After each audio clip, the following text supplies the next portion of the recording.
E aí, pessoas que estão esperando a micareta dos 10 radicais para quando a China quebrar, tudo bem com vocês? Bom, aí todo mundo esperando, né? Inclusive Fernando Uric. E ele fez um vídeo agora falando sobre a China e os Estados Unidos se preparando para um conflito por causa de Taiwan.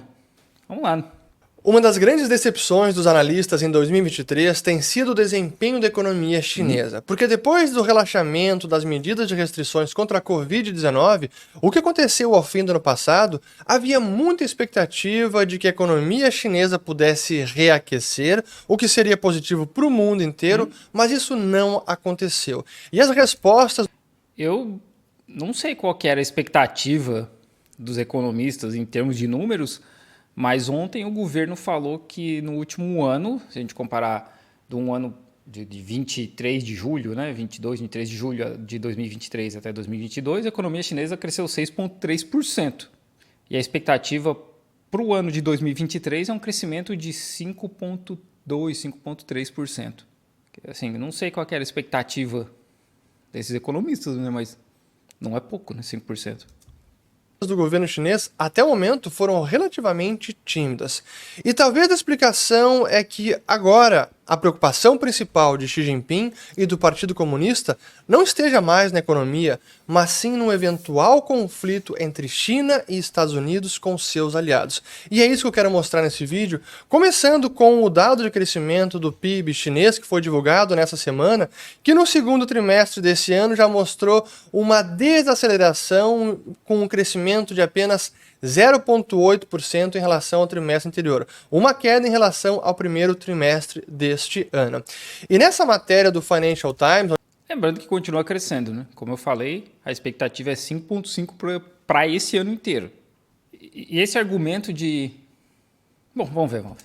onde se pergunta se o Xi Jinping precisa Antes que eu me esqueça, já deixa aí no comentário aí qual que é a previsão de vocês para quando a China vai quebrar. Já deixa um like aí, se inscreve no canal, que eu sempre esqueço de pedir essas coisas. Compartilha o vídeo para ajudar o canal a crescer, para ver se eu consigo bater 100 mil e pegar a plaquinha do YouTube esse ano. de um plano B para a economia chinesa, eles destacam justamente alguns dados importantes, como, por exemplo, exportações que em junho caíram num maior ritmo desde o início da pandemia, lá em 2019. E também eles chamam a atenção para algumas medidas que parecem antagônicas. É interessante que a chamada daquela notícia seja que a China precisa de um plano B para a economia, que teve uma política dos Estados Unidos, secretário do Tesouro, eu acho, que veio para cá há cerca de 2 semanas reclamando que a China tem um envolvimento estatal muito grande na economia e que a China deveria se abrir para práticas de livre mercado. E eu sempre acho interessante esse argumento do livre mercado quando vem de países colonialistas, né, que a gente sabe como é que o livre mercado deles funciona, que é simplesmente roubando dos outros. Ou que iriam contra os interesses econômicos da China, mas que talvez elas fazem sentido quando se percebe que agora o foco de Xi Jinping do Partido Comunista esteja talvez na preparação de uma possível guerra, e a economia fica em segundo plano. E esse é o dado que eles mostram do índice da... Eu trabalho com vários membros do Partido Comunista Chinês. E eu estava conversando com eles sobre isso uma vez, né? De por que as pessoas aceitam muita coisa e tal. Eles falaram, cara, enquanto a economia estiver indo bem, o povo tiver comida, casa, carro, educação, não tá tudo certo. Então, o foco é a economia. de tecnologia do Hang Seng Tech Index, que desde que o partido começou com algumas políticas de intervenção maior, interferindo no setor, não apenas tecnologia, depois também teve o setor de educação privada, os índices acionários vêm caindo. Então, ali é um índice de confiança que ele mostrou antes, né? Confiança dos investidores, não é índice acionário. Primeiro que a China começou a investigar as empresas de tecnologia por uso de dados de forma ilegal, por formação de monopólio. O governo chinês está querendo dividir a empresa do Jack Ma, porque eles controlam muitas outras empresas. Então todas as empresas, principalmente a Didi é a empresa, é o nosso Uber daqui. eles foram multados em 10 bilhões de dólares, acho, ou 10 bilhões de renminbi, não me lembro agora qual que era a moeda, por justamente práticas trabalhistas abusivas, né, que os motoristas aqui também eram precarizados, também questão de uso de dados, foi isso que aconteceu. Com relação à educação privada, a China tinha um sistema de educação privada, aqui assim ainda é, né? Mas que abusava muito das crianças. Como assim? As crianças estudam praticamente todos os dias, 12, 15 horas por dia. Para quem pode pagar, né? Por quem tem condições de pagar. E aí elas estudam chinês, elas estudam história, inglês, matemática, piano, violino. Isso cria um desequilíbrio muito grande para quem não pode pagar. Isso é um problema muito grande. E aí o Xi Jinping caiu matando em 2021 e mais de 90% desses centros de treinamento, como eram chamados, fecharam. Isso era uma indústria muito grande para imigrantes que vinham para cá dar aula de inglês. Qualquer um com inglês meia boca, e eu falo bem meia boca mesmo, com sotaque pesado, principalmente se fosse branco, conseguia um trabalho para ganhar 15, 20 mil reais por mês. Fácil, assim, dando aula para criança de inglês. E era uma indústria muito grande. Acabou. Hoje tem coisa de 7% vivo.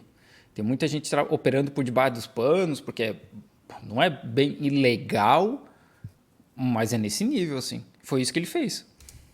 Da mesma forma, o setor da construção civil. Agora, os preços das casas estão com... isso é possivelmente verdade. podem bater a maior sequência de quedas de preços que não se via desde 2014, 2015.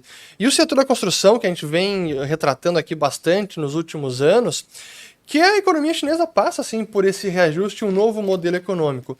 E o Partido Comunista parece não apenas não é alheio ao que está acontecendo, mas não está querendo revigorar o setor com mais medidas de estímulos para aumentar ainda mais a alavancagem e religar o setor da construção, porque a preocupação agora é outra. Mas voltando, mais um gráfico importante. Assim, esse gráfico não necessariamente prova esse ponto de que o governo não está fazendo nada ou não se importa, né? E aí que tem a ver com as medidas de estímulos que foram adotadas pela China lá na crise de 2008, aqui mostrando o crescimento do M2, que é o agregado monetário, com relação agora à Covid-19 e os últimos 3 anos, não tem comparação com o que foi feito lá atrás. Então, neste momento, o Partido Comunista está menos preocupado com o desempenho da economia e está voltando a sua atenção para outras questões mais vitais e mais importantes para os interesses da China. E aí que eu entro na questão que Esses gráficos mostram, principalmente esse último, que o governo não investiu tanto dinheiro na parte imobiliária, mas não necessariamente que o governo não se importa com isso. São duas coisas diferentes, né? Então, todo mundo já está cansado de saber e que tem aparecido nas manchetes da imprensa mundo afora, que é a questão de Taiwan. Que na visão de Xi Jinping, esse é o ponto essencial e é o seu norte em termos de política e para o seu legado como presidente da China e como agora a figura, o líder mais importante desde Deng Xiaoping e desde Mao Tse-tung. E ele tem feito questão de deixar isso muito claro em todos os seus discursos. O último foi... já teve vários recentes, mas um dos mais importantes foi em outubro do ano passado, durante o Congresso do Partido Comunista, e ele disse o seguinte: resolver a questão de Taiwan e realizar a reunificação completa da China é, para o partido, uma missão histórica e um compromisso inabalável. Claro. E logo depois ele complementa dizendo que Taiwan é Taiwan da China. Resolver a questão de Taiwan é uma questão para os chineses, uma questão que deve ser resolvida pelos chineses. Continuaremos a lutar pela reunificação pacífica com a maior sinceridade e o máximo esforço, mas nunca prometeremos renunciar ao uso da força. E nos reservamos a opção de tomar todas as medidas necessárias. Isso é direcionado apenas à interferência de forças externas e dos poucos separatistas que buscam a independência de Taiwan e suas atividades separatistas. De maneira alguma é direcionado aos nossos compatriotas de Taiwan. E aí eu vou dar um crédito para o Fernando, porque normalmente pessoas como o Rock e outros analistas aí, especialistas em China, entre aspas, né, eles só falam que o Xi Jinping diz que vai usar a força em Taiwan. Pelo menos o Fernando ele leu o pedaço todo ali, né? Que o Xi Jinping fala, a gente vai usar se houver interferência estrangeira. Porque isso aqui, essa parte dele, desse discurso do Xi Jinping no ano passado, no 20º Congresso do Partido, é direcionado aos Estados Unidos e Europa, né? Taiwan é Taiwan da China, e isso é um problema nosso, não é de vocês. Vocês não têm que se meter. Então, de fato, o tom do discurso tem ficado cada vez mais belicoso e ele deixa claro que esse é o objetivo e o seu grande legado será reunificar a ilha de Taiwan à China. E vários analistas têm se dado conta de que o que ele está dizendo é que está se preparando para a guerra, como esse artigo aqui da Foreign Affairs, onde diz que Xi Jinping diz que está preparando a China para a guerra. Por que será, né? Deve levá-lo a sério. E o grande problema é que não está apenas nas palavras. De fato, a China tem tomado medidas concretas que nos levam a crer que o país está se preparando para um eventual conflito de proporções enormes. E o que me suscitou a fazer esse vídeo foi até um discurso do Kyle Bass, que é um investidor texano, e isso foi feito nessa semana no Hudson Institute, onde ele traz uma série de argumentos, vários militares, vários políticos, depois alguns econômicos, que ajudam a explicar e embasar essa afirmação de que tudo que a China está fazendo é se preparando para uma potencial guerra.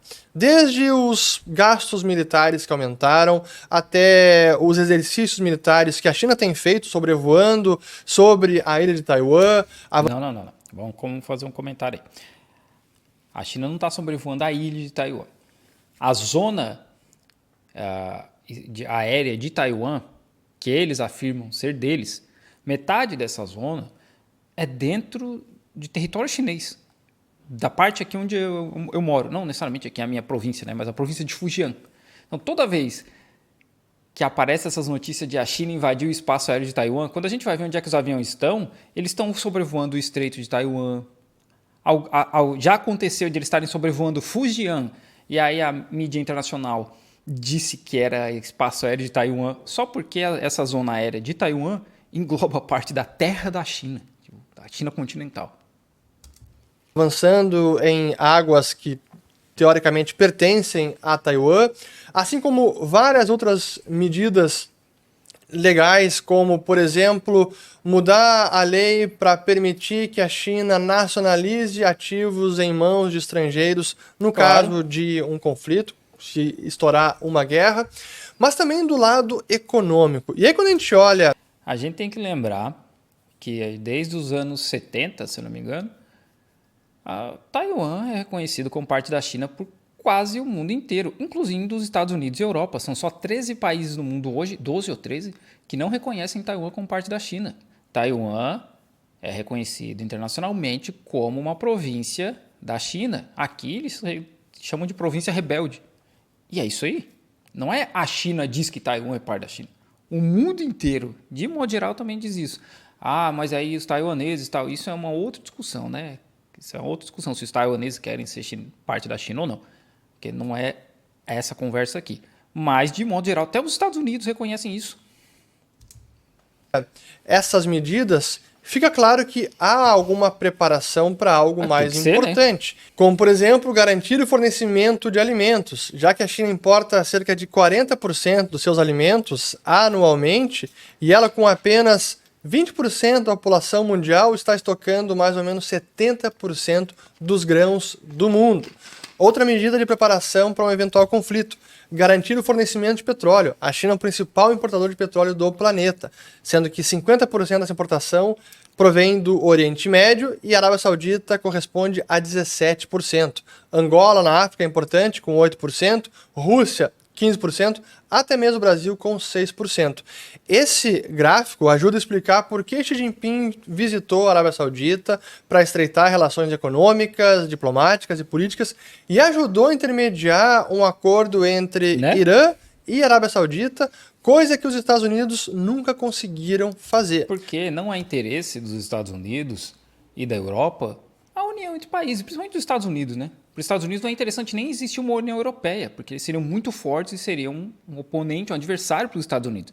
É a mesma coisa na África, a mesma coisa no Brasil, na América Latina, é a mesma coisa no Oriente Médio. Os Estados Unidos estão aumentando a quantidade de navios e estão mandando mais soldados para o Oriente Médio. E aí eu estava lendo essa semana que é porque a guerra da Ucrânia não está indo para lugar nenhum, não vai escalar, porque ninguém quer se meter numa guerra aberta ali, né? Os outros países em volta, que é um bando de país pequeno que vai simplesmente desaparecer do mapa. Taiwan, né? Se os Estados Unidos resolver se engraçar para o lado da China, eles vão perder muito, todo mundo vai perder muito, porque a China é a fábrica do mundo. E aí o que eles vão fazer? Vão tentar arrancar mais guerra no Oriente Médio. Porque é isso que os Estados Unidos fazem. Eles vivem e sobrevivem de fazer guerra e fazer guerra e fazer guerra. E não tem como manter o império deles rodando se eles não roubar dos outros. Mas não para por aí. Também temos a geração de energia elétrica, que a China, a despeito dos problemas de mudança climática e dos seus compromissos, está aumentando em muito a geração via carvão, porque é uma fonte de energia que ela tem mais acesso, é mais barato para ela, e ela corre menos risco de ter essa geração elétrica cortada durante um eventual conflito. Na verdade, sofre bastante, né? Porque a Austrália é um grande exportador de carvão para a China.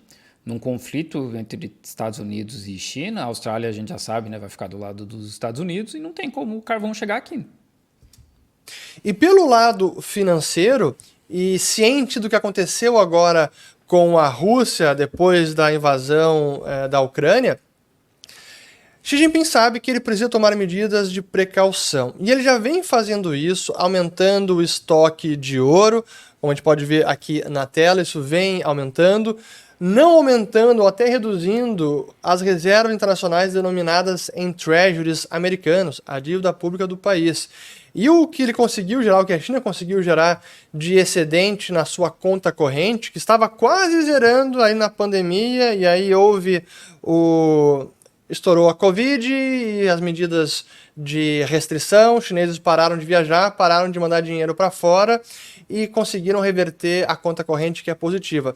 Mas esse superávit na conta corrente não se traduziu em mais reservas internacionais denominadas em treasuries, e sim em ouro e outras moedas. Então, o Xi Jinping está fazendo o dever de casa, está fazendo a sua diversificação, porque sabe que precisa se precaver no caso de um conflito estourar e Estados Unidos tentarem bloqueá-lo do sistema financeiro internacional. Mas quando a gente olha do lado do Ocidente, dos Estados Unidos e seus aliados, também a gente percebe que há uma preparação para um eventual conflito. E, paradoxalmente, essa preparação dos Estados Unidos também pode acabar provocando ou até acelerando a decisão da China de invadir Taiwan. É isso que os Estados Unidos querem, né? Porque os Estados Unidos eles não podem simplesmente começar uma guerra. Tanto que quase todas, né, as guerras recentes aí nos últimos 100 e poucos anos, eles estão sempre se defendendo. Tanto que chama o Ministério da Defesa. Né? E eles, na verdade, a gente sabe que eles estão atacando. Aí eles inventam uma desculpa. Inventam um ataque falso. E aí dão uma justificativa para o Congresso dos Estados Unidos aprovar a guerra. E aí eles vão entrar na guerra. É isso que eles só estão esperando a China fazer uma besteira. É aí que a coisa fica realmente complicada. Quando a gente nota, aqui até colocar algumas notícias recentes, onde o Japão e os Estados Unidos fortalecendo o relacionamento militar com a unidade da Marinha atualizada na tentativa de impedir a China. Impedir a China de quê, né, cara? Impedir a China de quê? Então, estão aumentando gastos militares no Japão e com mais bases e recursos americanos também nas ilhas japonesas. Da mesma forma, com as Filipinas. Então, os Estados Unidos também estão aumentando suas bases militares nas Filipinas. Quem está provocando, isso, né? Fica evidente quando a gente lê este documento importante do Pentágono, do Departamento de Defesa, que é o chamado Relatório sobre a Estratégia de Defesa Nacional, que é publicado anualmente, esse foi de 2022, e aqui eles destacam as principais ameaças e políticas que eles estão adotando para conter ou para atacar essas ameaças. E neste parágrafo, logo inicial, na primeira página... Ameaças para eles é basicamente a gente não vai ser o maior país do mundo. em termos de economia, né? É só isso aí. A gente não vai poder mais sair sugando de todo mundo como a gente sempre fez, né? Ai, ai. Ameaças da Coreia do Norte e Irã. Grupos extremistas violentos. Mas me diz onde é que o Irã está ameaçando eles, né? Aonde? Diz o seguinte, que a People's Republic of China, então a República Popular da China, permanece o nosso competidor estratégico mais consequencial. Ali dá para ver bem, né? Que a República Popular da China, entre aspas, né? Não sei quem que falou ali, o único país com a intenção de mudar a ordem internacional e aumentar sua economia, diplomacia, seu poder econômico, diplomático, militar e tecnológico. Aliás, é o único que tem poder para isso. Então esse é o medo deles, é mudar a tal da ordem internacional, onde esses colonizador branco safado não são mais o topo da cadeia alimentar, né? Para as próximas décadas. E o autor adiciona, cheguei a essa conclusão com base nas ações cada vez mais coercitivas da China para remodelar a região Indo-Pacífico e o sistema internacional para atender às suas preferências autoritárias. Os Estados Unidos com sei lá quantas bases militares ao redor da China, instalando mais 4 ou 5 aqui nas Filipinas, trazendo um míssil balístico para Okinawa, forçando o Japão a gastar mais dinheiro com armamento, mas é a China que é a ameaça, é sempre assim. Até no documento oficial dos caras, eles criam essa ideia de que eles só estão se defendendo. Que olha que absurdo, né? A gente criou um mundo onde tudo funciona pra gente e a China quer acabar com isso. Juntamente com uma forte consciência das intenções claramente declaradas da China e da rápida modernização e expansão de suas forças armadas. Como observa a estratégia de segurança nacional do presidente Biden, a China é, abre aspas, o único país com a intenção de remodelar a ordem internacional e, cada vez mais, com o poder econômico, diplomático, militar e tecnológico para fazê-lo.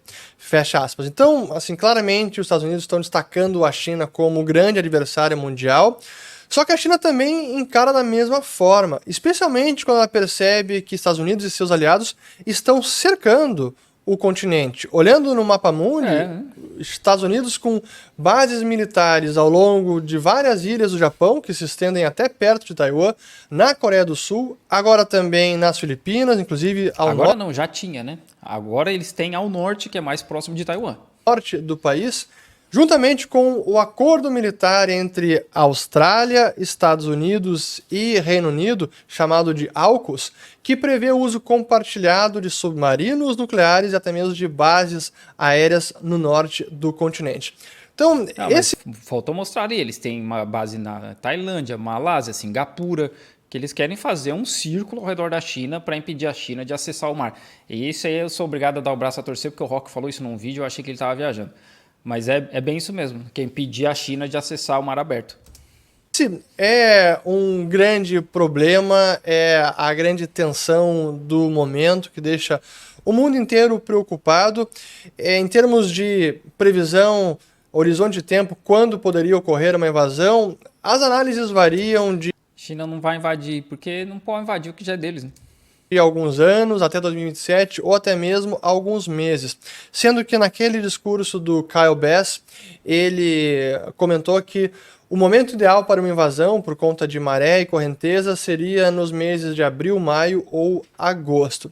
Mas eu não me atrevo a fazer nenhum tipo de previsão, apenas queria mostrar o que está acontecendo, que as tensões estão se elevando e as repercussões para o planeta seriam realmente as mais catastróficas.